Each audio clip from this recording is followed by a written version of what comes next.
In the Factor follow-up segment tonight, the new problems for Hillary Clinton over her email scandal and what to expect from the presidential debates. Joining us now, former New York City Mayor Rudy Giuliani.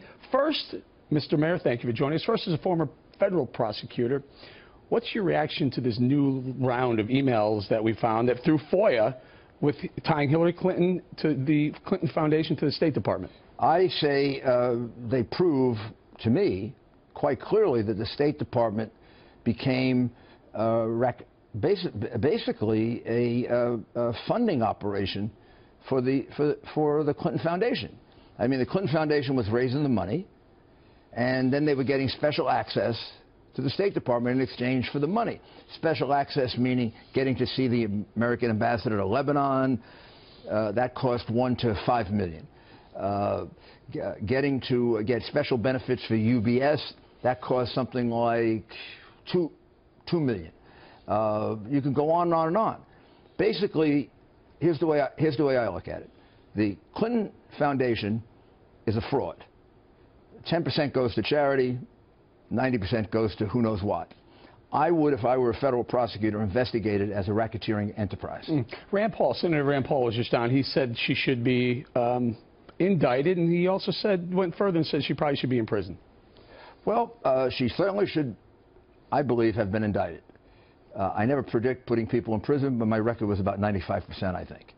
And I don't think I ever lost a RICO case.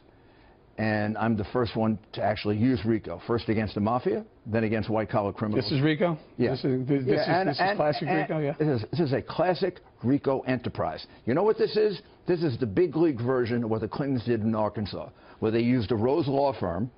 You had to hire the Rose law firm. Hillary got paid by the Rose law firm, never showed up for work, and then you got contracts with the state of Arkansas. That was class AAA.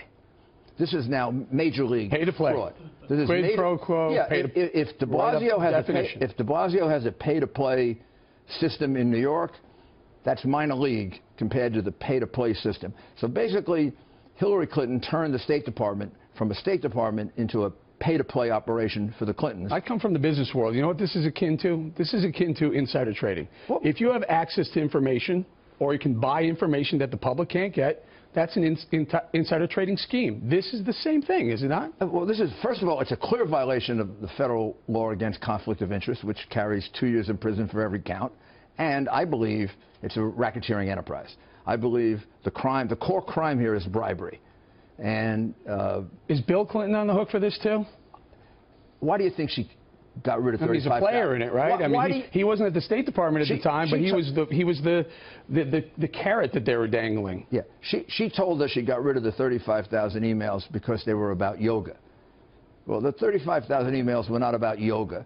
The 35,000 emails were about the connection between the racketeering enterprise, which is called the Clinton Foundation, and the State Department, which was the pay-to-play. So anyone who was hooked to the Clinton Foundation could be on the hook for I believe there's enough evidence now to warrant a full and complete racketeering investigation.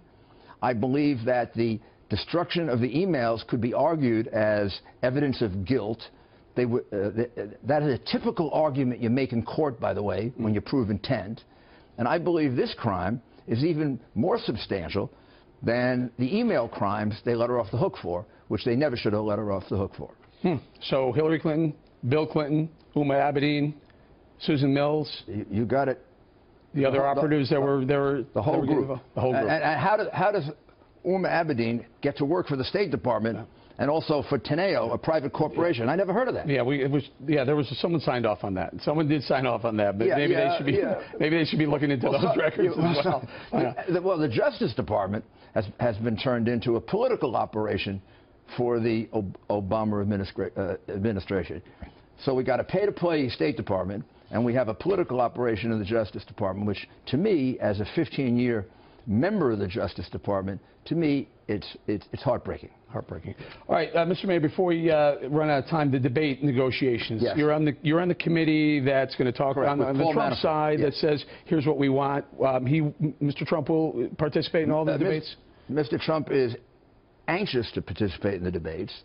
He believes that he can get his point across a lot better directly to people than being completely distorted by a press that is against him. And by the way, the press is against the American people. They're not delivering the truth to the American people. The real people that are being hurt by the mainstream media are the people of the United States, because they're not getting the truth. What, this business about going up against the NFL, that's not going to become an issue? It's done? He is going to be there. He's going to be there for the debates. What we're going to negotiate is we're not going to walk into a Candy Crowley situation. After all, we're New Yorkers. We're not suckers. And you're right. That's typical debate negotiations that go on at every level, primary level as well. Yeah, it's a give and take on who can moderate. Is that what it is? I used to do that. I participated in 11 primary presidential debates, and we negotiated the size of the podium, how much time you get, moderators, stuff like that. This time, we're going to negotiate moderators because we're not going to fall into the trap that Romney fell into with Crowley when she announced that Obama was right and Romney was wrong, and it turned out the next day that it was the other way around. We're not going to have some moderator do that to us. I always said Romney should have had that in his back pocket to know that she was wrong. He could have fought back a little bit harder. Mayor Giuliani, thank you very much.